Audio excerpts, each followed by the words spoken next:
সামনে সরকার যেই হোক, দেশে ছোটখাটো গৃহযুদ্ধ আশঙ্কা আছে, হানাহানি দ্বন্দ্ব হবে, মারামারি হবে, বাড়িতে আগুন দেওয়া হবে। আমি এখানে বাড়ি করবো, কথা দিলাম। আমি আগে ভোট বাড়ি করতাম। দেশে ভোট হয় কিনা, জাতীয় পার্টি বাড়ি ফেলে না ভোট করতে দেয়। 4 বার আমাদের পার্টি অফিসে আগুন দিচ্ছে, 4 বার। আমি ছুটে গিয়ে দাঁড়াইছি, বুক খুলে দাঁড়াইছি, হেলমেট পরে দাঁড়াইছি, বড় বড় ইট মারছে, পুলিশের সামনে কথা বলেছি, মারামারি করছি। কেন? আমার দল আমাকে বাঁচাতে হবে। আপনারা আমাকে নির্বাচিত করবেন, শাখাটা ফুলচুরি নিপীড়িত মানুষকে আমি সেইভাবে আগলে রাখবো, সেইভাবে বাঁচাবো। একটা কণ্ঠস্বর প্রয়োজন একটা এলাকার জন্য। একটা রাজনীতিবিদের সবচেয়ে বড় অর্জন হলো সততা, তারপরে জনগণের ভালোবাসা, তারপরে কণ্ঠস্বর। এই কণ্ঠস্বর শক্তিশালী থাকলে এলাকার মানুষ নিরাপদে থাকবে। আমি যখন সুন্দরগঞ্জের এমপি হলাম, ওখানে 1400 লোক, জামাত ইসলামের 1400 লোক জেলখানায় ছিল। সুন্দরগঞ্জ তো আপনি জানেনই, বোঝেন, 5 জন পুলিশ মারা গেছে, হাজার হাজার মামলা, 70,000 লোকের নামে মামলা ছিল।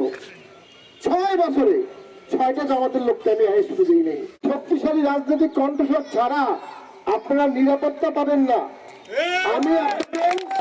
আমি আপনাদের সেই নিরাপত্তা দিতে পারবো ইনশাল্লাহ। তো আমি মনে করি এই সুন্দরগঞ্জ, এই অবহেলিত গাইবান্ধায় একটা শক্তিশালী কণ্ঠস্বর দরকার। রিপন সাহেব ছিলেন, উনি ছাত্রলীগের সভাপতি, উনি একজন বড় নেতা। অ্যাডভোকেট ফজলুল আব্দি দীর্ঘ সময়ের সংসদ সদস্য, ডেপুটি স্পিকার, উনি এই এলাকাটা আলোকিত করেছিলেন। তার নেতৃত্বে এই জেলা চলত। তার নেতৃত্বের কারণে এই জেলায় কোনো অন্যায় হলো ডিসি এসপি কি হলো সবাই তার কথা শুনতো। আমার চোখের সামনে দেখা, একবার ফোন করে উনি সচিবকে ধমক দিচ্ছেন যে আপনাকে বললাম আমার শাখাটা ফুলচুরি গরিব এলাকা, ওখানে আপনি বরাদ্দ বানিয়ে দিলেন না, আপনি বরাদ্দ কমাইলেন কেন? ওখানে স্যার আমি এখনই করে দিচ্ছি। তো সেই নেতৃত্ব দরকার, যাকে সচিব স্যার বলবে, যাকে ডিসি স্যার বলবে, যার কমান্ড শুনবে।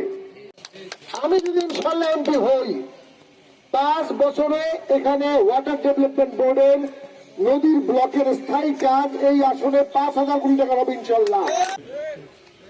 আমি যখন এমপি ছিলাম, আমার এলাকায়, ওই এলাকায় 95 ভাগ মসজিদের, 95 ভাগ, 2-4টা মসজিদ এনে গেছে, পরে আমি নিজের টাকায় দিয়ে গেছি। আমি সেই অভিজ্ঞতার আলোকে শাখাটা ফুলচুরি ছাড়াবো।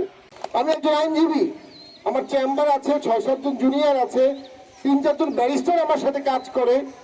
আমি যদি এমপি হই, আপনাদের যে মামলাগুলো হবে আমরা এগুলো কম খরচে বিনা পয়সা করে দেবো ইনশাল্লাহ। ভোট দেবেন আমাকে? লাঙ্গলে ভোট দেবেন?